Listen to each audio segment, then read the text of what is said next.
And that's where I wanted to ask you, because I know I thought I was going to write a book at a very young age. I started and stopped many times, Hmm. not happy. I'm going into bad places, dark places, and I just ripped it up. I said, I'm done with this, and then left it. You knew that you were going to do it later, like it wasn't going to come earlier. But did you always know it was going to be a memoir? Did you always know that it was going to be like a life story, or did you think it'd be perhaps in Um, other genres? no, yeah, no, I didn't think it would that I would, go this route first. Um, but and I wasn't planning to until that. Okay, this is what really happened. I did a I was on this sort of healing journey. I've been trying to heal from things for a long time, and I really got into yoga and meditation, and I did a 10-day silent meditation retreat. I don't know if you've ever heard of it. It's called a Vipassana Actually, no. meditation. Yeah. So I did that.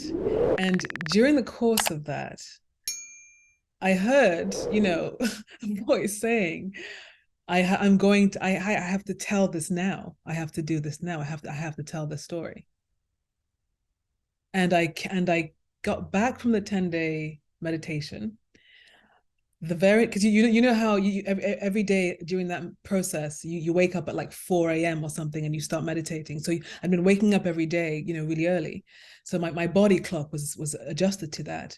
So the very next day when I woke up from coming back from meditation, woke up 4 a.m., made a tea, sat down on my computer and just wrote for hours. Just the story just started coming out. I just started writing, and I did that for several days. I sort of got the raw story out. I would wake up every morning really early because I was used to that, and I just would write.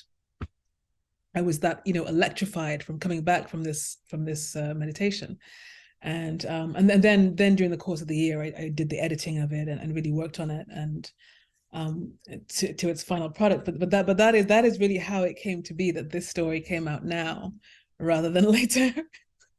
This was in Northern Ontario, correct? No, Where you this went? this this no, this was This the Vipassana? no, yeah, no, this was in Ontario. This is around here, around Toronto. So it was Southern Ontario. So it was around here. It was maybe an hour away from where we are. Yeah, yeah, yeah. It's I'm south not of sure. south of Barrie, but it's I still it's but think it's so. north of Toronto. I I believe I am you did the so same.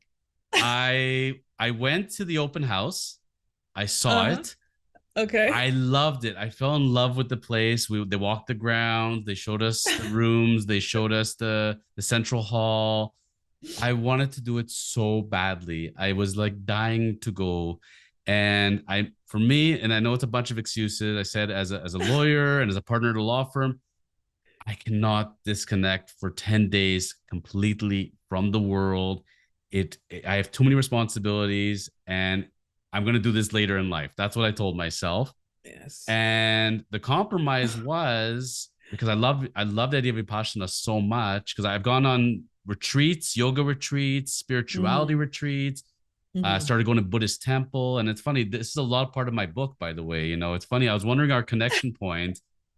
My the central, not to give it away, but a lot of it is about yoga meditation and how it changed my life Oh my completely. God. Completely. Like I went from the gutter, I went from the bottom, and through yoga and meditation, I saw the awakening and where my path was to go.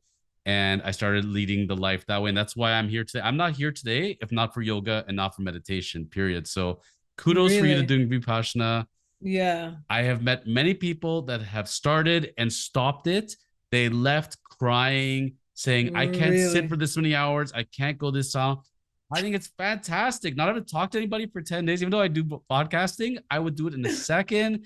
And eating Yeah. healthy food and just being with your thoughts, it's fantastic. But that's No, right. but it it Yeah. it takes a strong person to do it. It takes a really, really strong person to do it.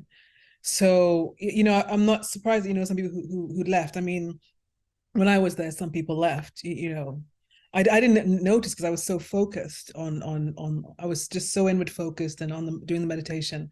But yeah, it takes a strong person. If you do not know yourself, you'll get to know that really quickly, within 24 hours, you'll know that if you don't like yourself, you won't be, and you're not strong enough to sit through that, you won't be able to do it.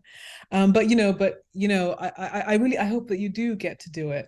But I completely understand about not many people have that luxury of being able to unplug completely for 10 days. It's It's not a joke. Like people yeah, like here and they're saying, okay, no, there's no joking around, nothing. folks. Yeah, There yeah, is no TV, there is no yeah, internet, there is no cell phone, there is no talking, there yeah, is yeah. nothing. No, You're no, awake. no, no writing, no pen or paper. Yeah. It's just Basically, you eat, you meditate, you sleep, you can walk around a little bit. yeah, That's it. yeah, And to yeah, me, that is a sigh of relief, whereas for yeah. some people, that is hell. Like Hell, yeah, yeah, yeah. I know because I've been to various temples of various faiths and Mm-hmm. tried meditation with among different spiritual gurus and faiths. And there are people that cannot sit for half an hour. They cannot sit for an hour, let Yeah, alone 10 days. yeah. Van, in a span of 10 days, how many hours do you figure there's a total as far as meditation goes? Oof, gosh. Ballpark, ballpark.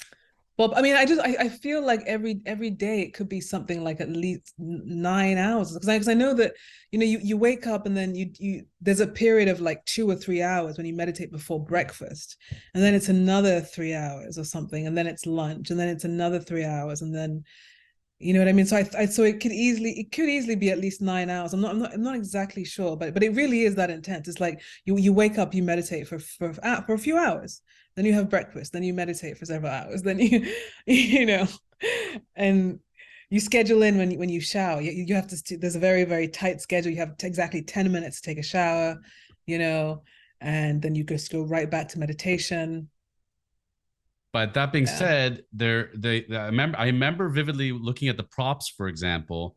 Mm-hmm. Everybody, has their form as far as meditation goes. There are people that have to sit on chairs for portions because of physical limitations. But I Yeah. remember what attracted me, they had this like round half circle cushioning. So you almost had Yeah. like a sitting chair meditation. So you have the support because even something like not having the back support behind me, just sitting on a floor, and I've sat for an hour straight with no cushioning whatsoever, Oh my and just God. having my hands on my knees. It's not the easiest thing. When you have the cushioning around Yeah. you, Yeah.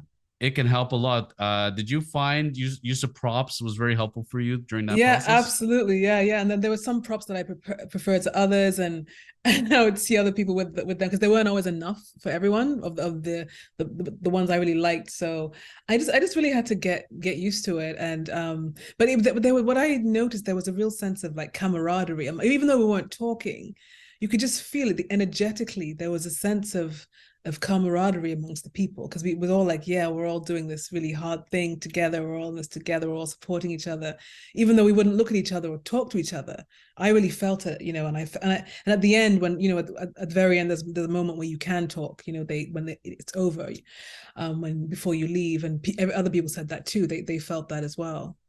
Um, I gotta say, like, I liked you when we started the episode. I loved you the second you talked about Vipassana and your experiences because I don't feel jealousy. I feel happiness. I feel so much joy for you that you were able to accomplish Thank like you. like climbing the biggest mountain. And it's really the mental mountain that you're able to climb by doing that. And the few Mm-hmm. friends that I have, and of course I met them all through the yoga community, but the ones that completed Vipassana, these are the centered people, the focused people. They see within, grounded, helpful of others. They and people that have had drinking problems, had abuse issues, had Mm-hmm. money issues. They've come out with much different perspectives in life Yeah. after going through Vipassana. A friend of mine, I remember him completing Vipassana and his father being a very bad alcoholic, going Mm-hmm. through Vipassana, making that decision for himself, not forced to, but finally coming willingly and seeing what the effect it had on his son and saying, I'm going to go myself, never touched a drop of alcohol after he left Vipassana. Really? Yes, changed man. It's Wow, that's that powerful testimony. absolutely. So it's no surprise then that going through Vipassana that the book was able to flow through it. Yeah. Not being able to do Vipassana and having to do it over the course of months and years of yoga, meditation, and healing, it started for me, my journey started to come out in pieces, until I could finally see the picture, so to speak. Mm-hmm, What is your mm-hmm. relationship with your third eye?